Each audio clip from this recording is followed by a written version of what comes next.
Now back to 4029 News on the Record.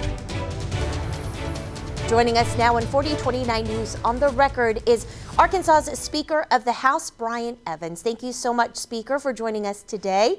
What is going on? Thank you so much. There are lots of legislation that's being discussed in Little Rock right now. What would you say are some of the big top issues? Well, first and foremost, statewide, we've held many press conferences and talked about where Arkansas ranks in maternal health. We find ourselves in the bottom quadrant of almost everything, every category involving every aspect of healthcare when it comes to the maternal needs of our expectant mothers and then that postpartum care. And so a lot of conversations happening around the Capitol within various committees and conversations with the governor's office. And I think that's going to be a really monumental piece of legislation that we'll see this session. I also know that the Senate Education Committee and the Senate passed the bell-to-belt no-sell, and the House is expected to take it up. What do you think will come of that bill? Are any lawmakers discussing that on the House side this week? So we expect to see that in the House Public Education Committee tomorrow. And then depending on how that goes, then that would be on the House floor on Monday. Overwhelming response on the Senate end. I think there was only one dissenting vote. It seems like there's a lot of energy behind that, and I fully expect that although it will be thoroughly vetted on the House side, I expect that to come out. We'll see that on the House floor. All right. Now, Speaker Evans, we are recording this on Wednesday, February 5th, for those who are joining us on the Sunday program. There seems to be a lot of bills coming out and being discussed in the House Education Committee.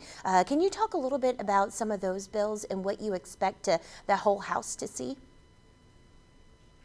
Well, there's building upon the LEARNS Act from the last session, there will be some legislation that I think could possibly flow through there that would just provide some tweaks in some of the different pieces of that as we rolled into the implementation of the LEARNS Act.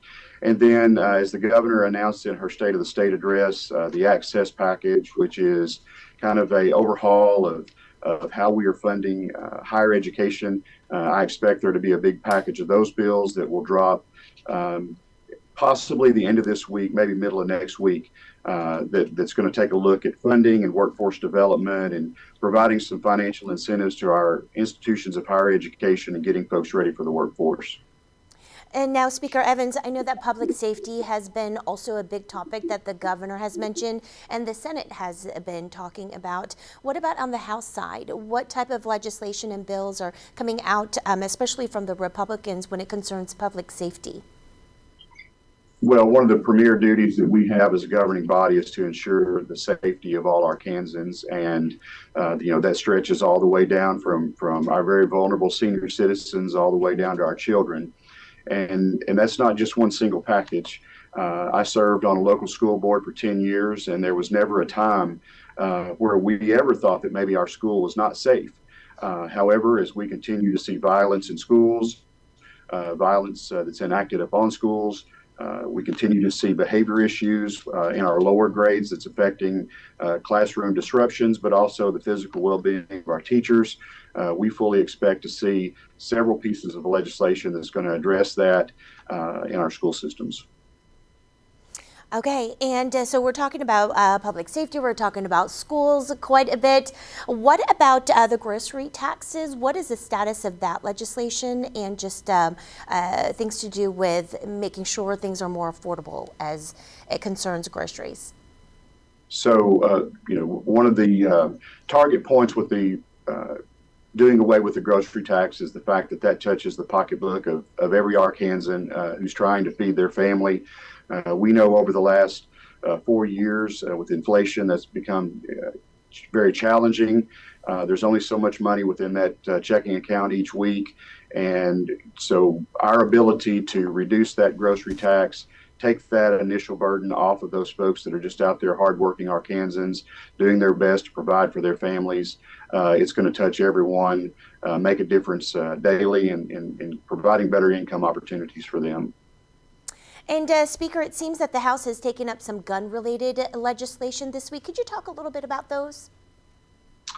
Certainly. A bill that went through yesterday off the House floor that I was really proud to see championed by our members was providing an opportunity for Arkansans when they find themselves, maybe just in a not the right state of mind, and they want to be able to take their firearms and surrender them to someone to keep in safekeeping until they can kind of get themselves back into a better place and provide some liability protection for those FFLs that are holding those on their behalf.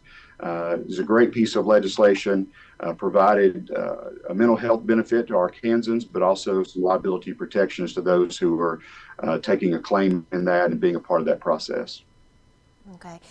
Now, Speaker, let's go back to maternal health, excuse me. I know that both the Republicans and the Democrats have been focusing a lot on mental health.